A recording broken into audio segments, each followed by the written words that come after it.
Bien, vamos a comenzar la escuela bíblica. Bienvenidos a todos. Y estamos en la escuela bíblica titulada, el título de las lecciones que estamos dando son Fundamentos Básicos para la Vida Cristiana. Y estamos en la lección 18 que habla de la resurrección de los muertos. Y decíamos que hay tres aspectos de la resurrección que necesitamos considerar. Primero, la resurrección de Jesús en tiempo pasado, que ya la hemos estudiado. Luego la la resurrección espiritual del creyente en Cristo, que es el presente. Estamos trabajando y estamos estudiando este aspecto. Y luego tenemos la resurrección final de todos los que están en sus tumbas, que habla de futuro.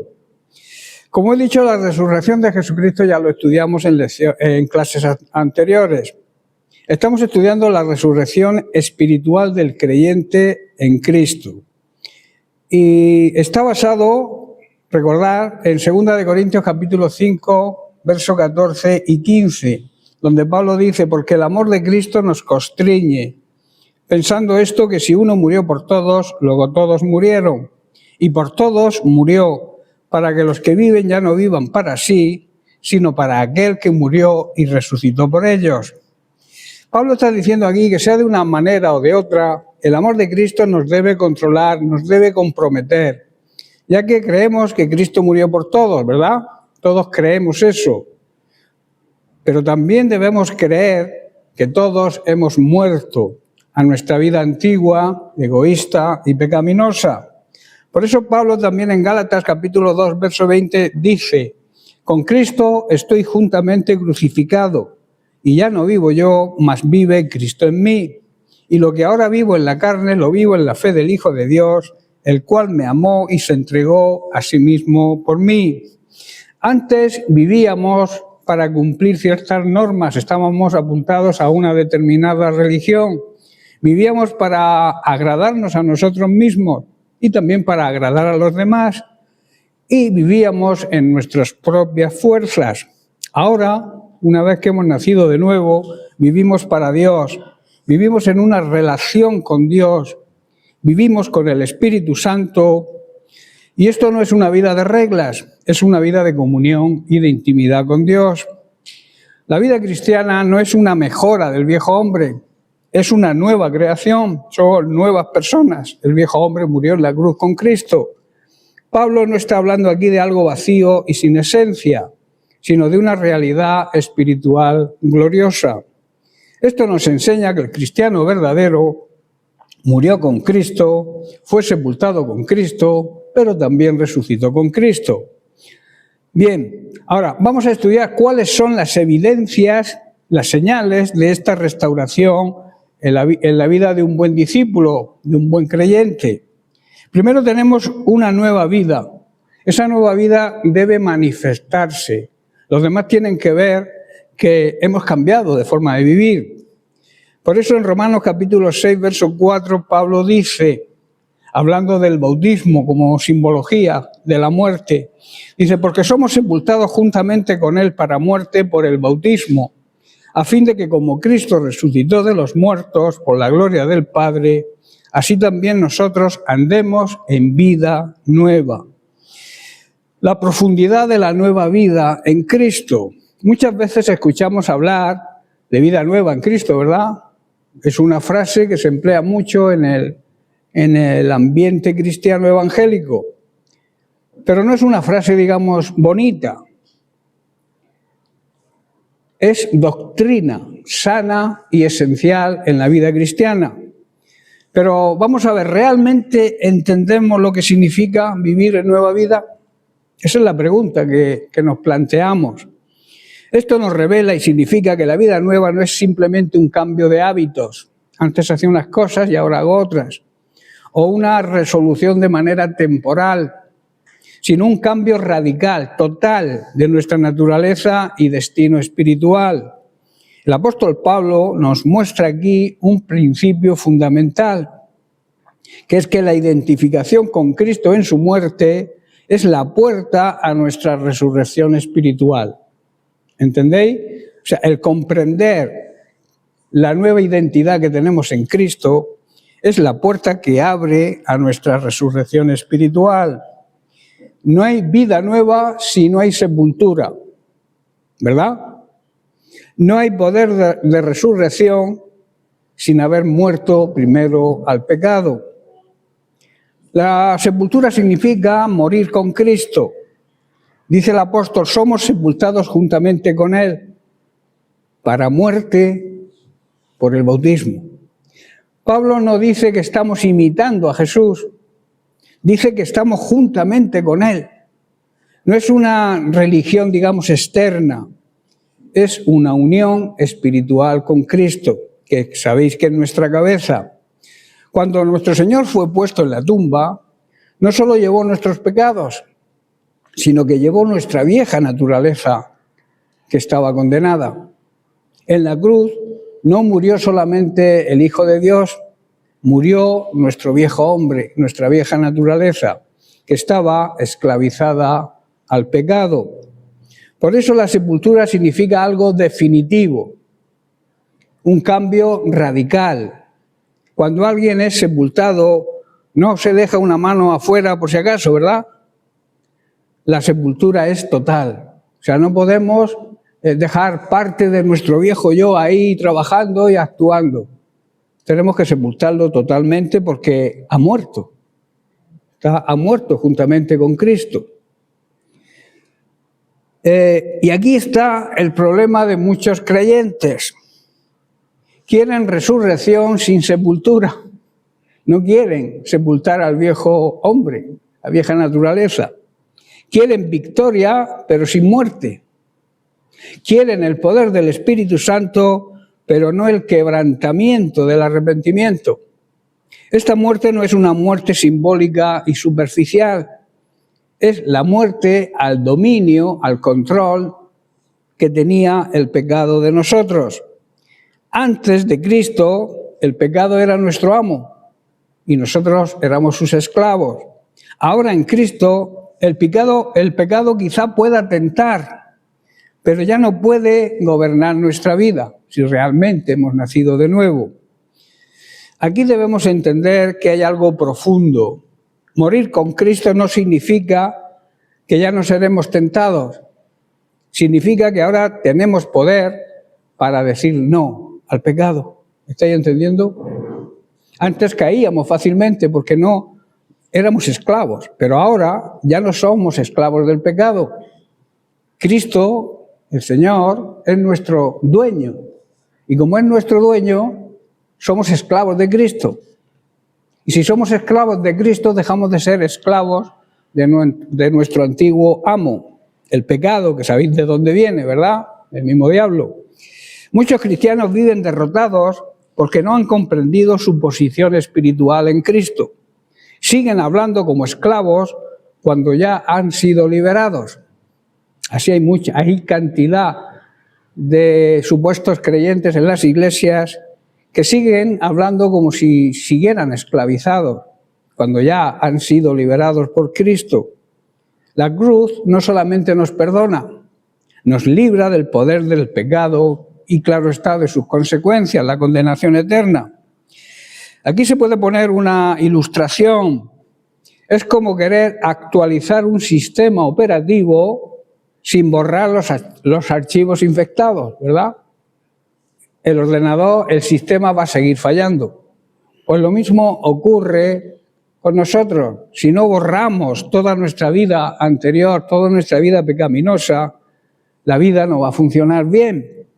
La vida nueva requiere que lo viejo sea completamente eliminado.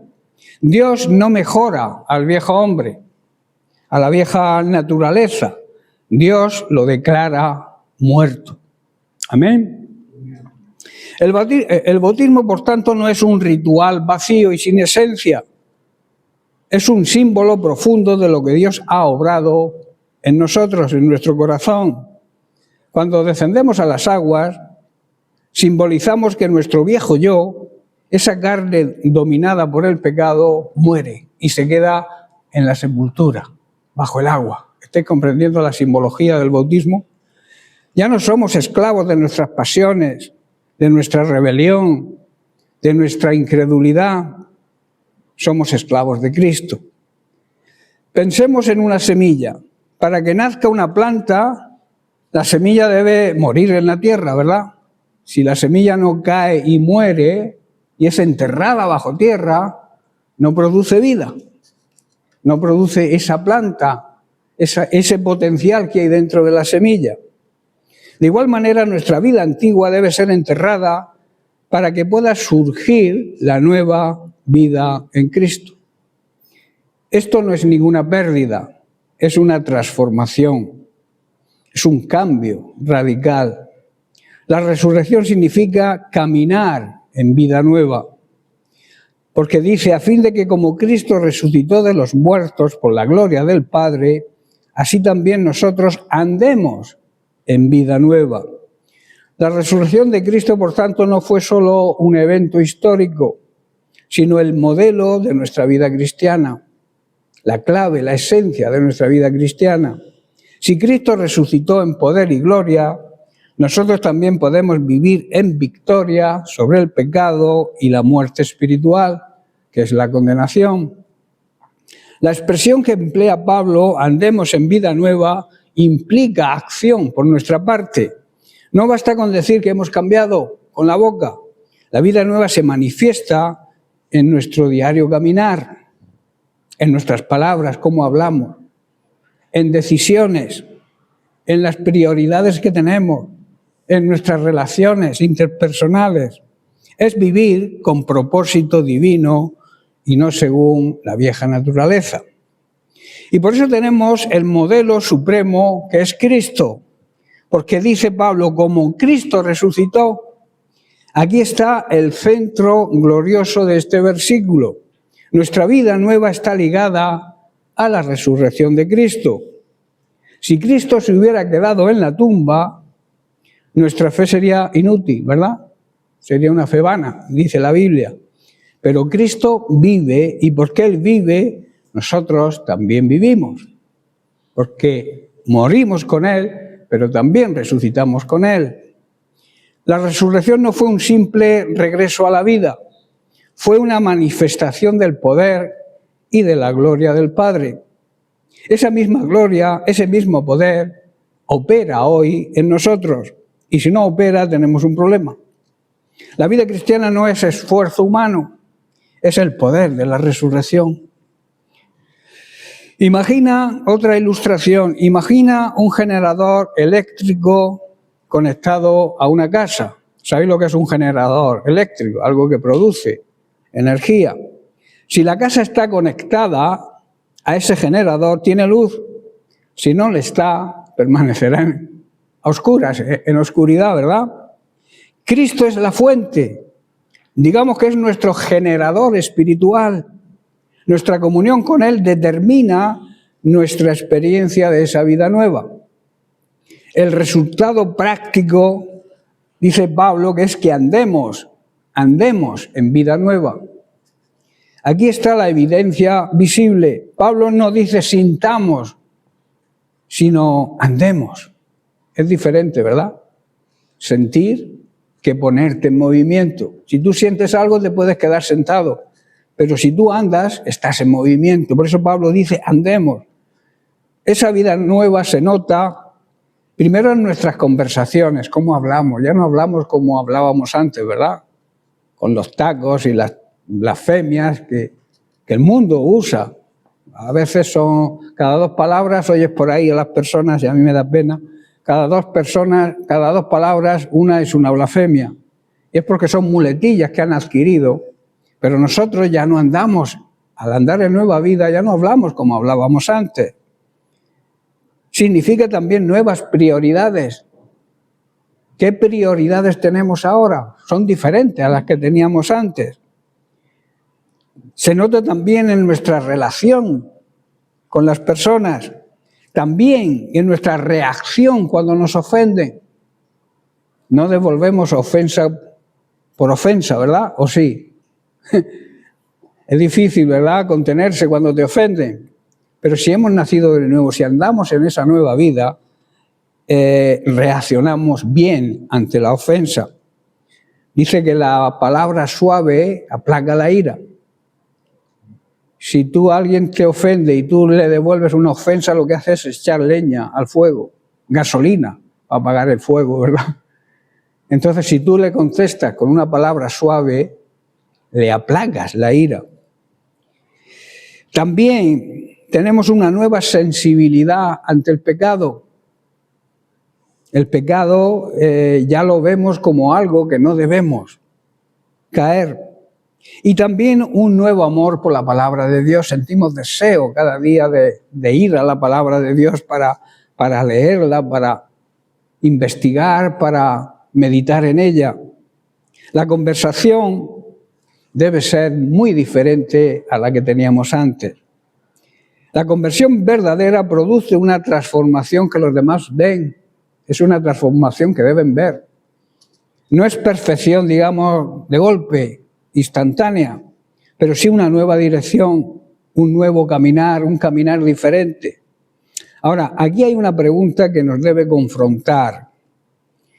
Si alguien observa tu vida, ¿vería en ti la evidencia de la resurrección?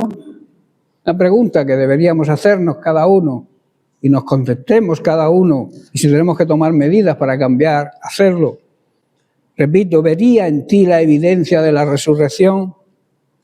Porque la vida nueva no se proclama solo con palabras, se demuestra con nuestra manera de vivir, cómo andamos en nuestro día a día y que la gente nos ve.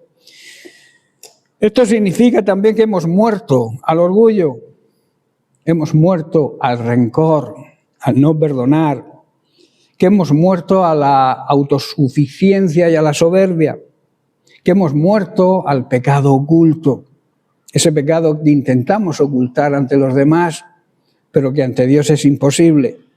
Y entonces, solo entonces, experimentaremos la frescura y la realidad de la vida nueva. Aplicación práctica. O sea, ¿qué tenemos que hacer para aplicar esta enseñanza? Pues tenemos que hacernos un examen a cada uno, personal. Hay áreas, debes preguntarte, o debemos preguntarnos, ¿hay áreas en nuestra vida que aún le pertenecen al viejo yo? La gracia de Dios nos llama a sepultar esas áreas en el bautismo de arrepentimiento. Andar en vida nueva implica decisiones correctas, perdonar, servir, ser íntegro, hablar con amor, priorizar lo eterno sobre lo terrenal. La vida nueva se demuestra en acción, no solamente en sentimientos y palabras. También significa que tenemos que vivir conscientes de la resurrección, saber que hemos resucitado a una nueva vida. Cada mañana, cuando nos levantemos, debemos recordar que Cristo resucitó y que nosotros también tenemos la capacidad de romper con hábitos y con pensamientos que nos atan. Cada mañana también debemos declarar nuestra identidad en Cristo. ¿Quién somos en Cristo? Decir, Señor, hoy ya no soy esclavo del pecado, porque estoy unido a ti. Esa es una frase que deberíamos pronunciar en voz alta para que el diablo la escuche, ¿verdad? Porque el diablo no entra en tu pensamiento, pero cuando hablas sí lo oye. Confiesa, Señor, hoy ya no soy esclavo del pecado, porque estoy unido a ti.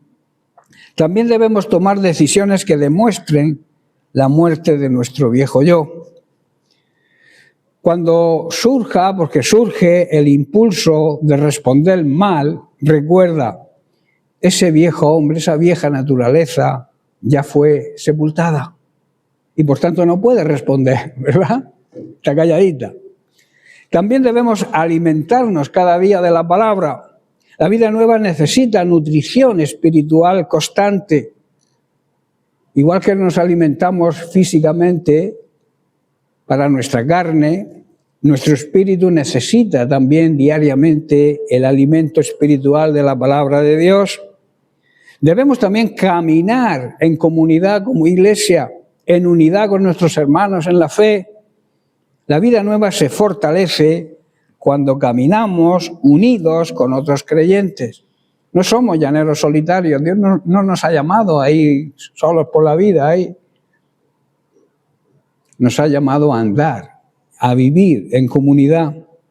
No podemos conformarnos con una fe superficial. La sepultura con Cristo es radical y total, y la resurrección es poderosa. No podemos contentarnos con simplemente creer. Debemos vivir lo que Cristo ha hecho ya por nosotros. Vivir aquello que creemos. Porque si decimos que creemos, tenemos que demostrar que creemos. Y eso significa vivir en lo que creemos. Cuando andamos en vida nueva, no solo honramos al Padre, sino que nos convertimos en luz y esperanza para un mundo que necesita ver el poder, el amor y la misericordia y ese poder transformador de Dios. La tumba no fue el final para Cristo, ¿verdad? Y tampoco lo es para nosotros. La cruz no es derrota, es transición a una nueva vida.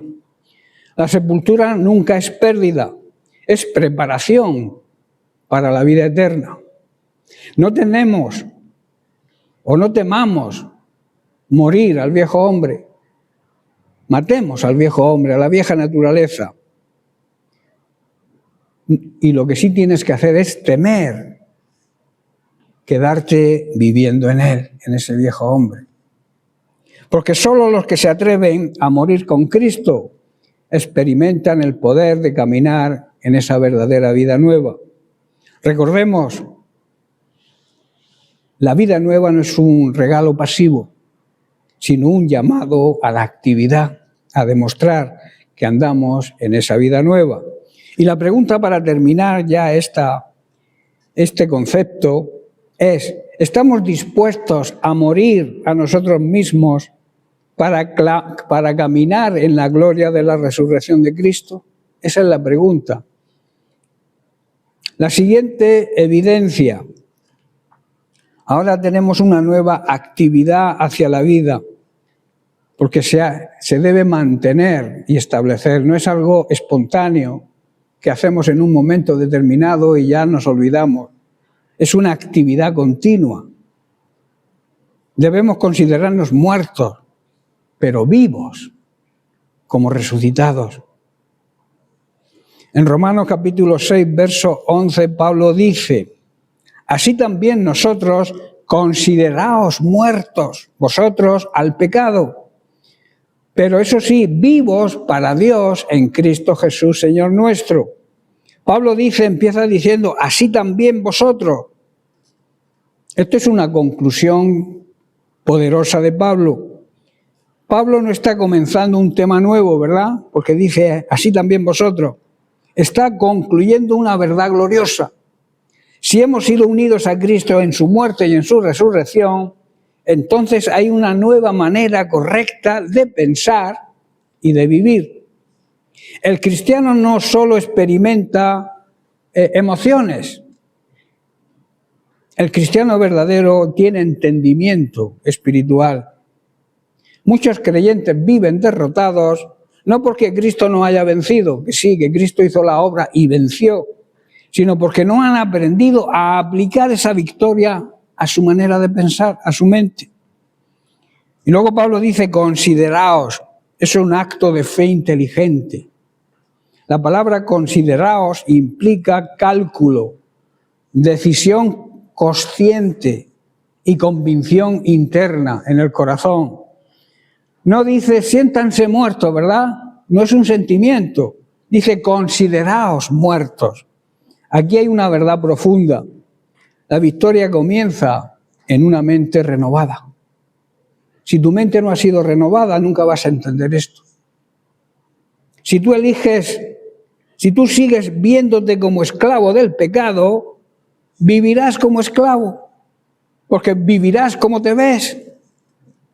Si te ves como alguien crucificado con Cristo, entonces comenzará a resistir como alguien que ha sido libre. Imagínate a un hombre que ha pasado muchos años en prisión y finalmente lo liberan. Legalmente es libre, ¿verdad? Pero si sigue pensando como preso, actuará como preso. ¿Estáis entendiendo? no aprovechará su libertad. Y eso es lo que les ocurre a muchos cristianos, que no se creen liberados del pecado, que no se creen libres, que no creen en la obra de Dios, en la cruz por medio de su Hijo Jesucristo. Y entonces siguen actuando como si fueran presos todavía. Muchos cristianos son libres en Cristo, pero mentalmente siguen encarcelados. Por eso Pablo en Romanos capítulo 12, verso 2 dice: no os conforméis a este mundo, a este siglo, sino transformaos por medio de la renovación de vuestro entendimiento, o sea, de vuestra manera de pensar, de vuestra mente, para que comprobéis cuál sea la voluntad de Dios, que es buena, agradable y perfecta. Tiene que haber una renovación mental, tiene que cambiar nuestra manera de pensar si realmente hemos nacido de nuevo, si somos verdaderos creyentes, que hemos muerto y hemos resucitado. Debe haber un cambio de nuestra manera de pensar. No debemos imitar las costumbres y las conductas de este mundo. Más bien debemos dejar que Dios nos transforme en personas nuevas al cambiarnos nuestra manera de pensar. Entonces, solo entonces aprenderemos a conocer cuál es la voluntad de Dios, que como dice Pablo, es buena, agradable y perfecta siempre. Pablo no quiere decir, haz el cálculo correcto.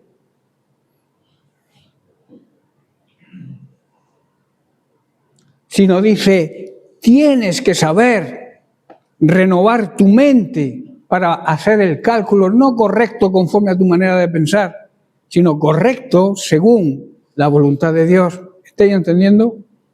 Por eso no significa que el pecado ya no existe, porque dice muertos al pecado. Esto significa que hay una nueva relación. No significa, repito, que el pecado no existe. El pecado sigue existiendo porque Satanás sigue. Es el príncipe de este mundo y nos traerá tentación. Pero significa que el dominio del pecado ha sido derrotado por Cristo. Y entonces esa victoria de Cristo es nuestra victoria, si sabemos entenderlo. Antes el pecado era el rey, ¿verdad? Ahora Cristo es nuestro Señor, es nuestro dueño. El pecado puede tocar la puerta, ¿verdad? Pero ya no tiene la llave. Tenemos que abrirle. Antes entraba y salía porque la puerta estaba abierta. Ahora la puerta está cerrada y el diablo no tiene la llave, el pecado no tiene la llave. Aquí está la lucha diaria.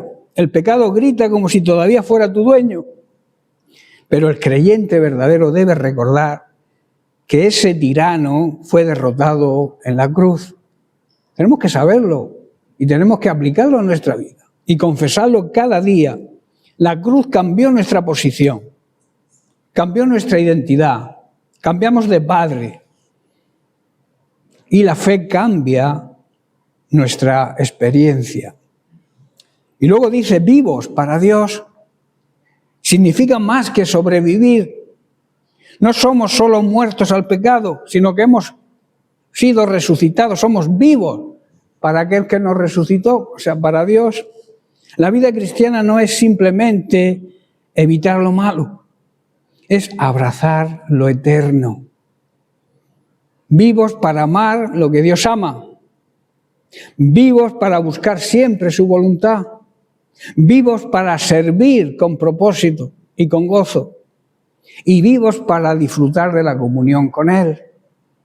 La vida nueva no es pasiva, es dinámica, es vibrante.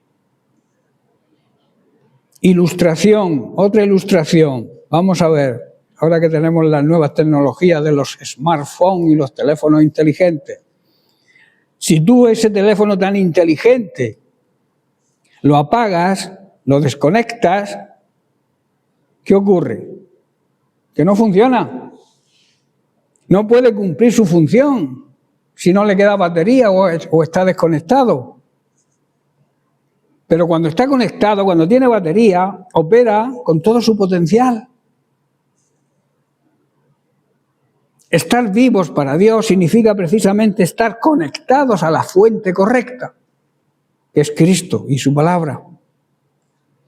Y luego dice, en Cristo Jesús, esta es la única posición de seguridad. Todo ocurre en Cristo. Fuera de Él no hay victoria, no busques la victoria fuera de Él. Fuera de Él no hay vida nueva. Fuera de Él no hay libertad verdadera, porque somos esclavos, seguimos siendo esclavos del pecado. Nuestra fuerza no está en nuestra disciplina, en nuestra autodisciplina, sino en nuestra unión con Cristo. Él no solamente nos salva, sino que nos sostiene, nos cuida, nos protege, nos provee. Por eso debemos examinar nuestra manera de pensar. ¿Te defines, te describes por tus fracasos o por tu unión a Cristo? ¿Estás pensando en tus fracasos o en la gran victoria que significa estar unido a Cristo? Debemos declarar nuestra nueva identidad cada día, porque se nos olvida. Y a veces cuando no tenemos presente las cosas, como que no las aplicamos a nuestra vida y terminamos por no creerlas. Por eso debemos declarar, repito, nuestra identidad cada día. Decirle, estoy muerto al pecado y vivo para Dios.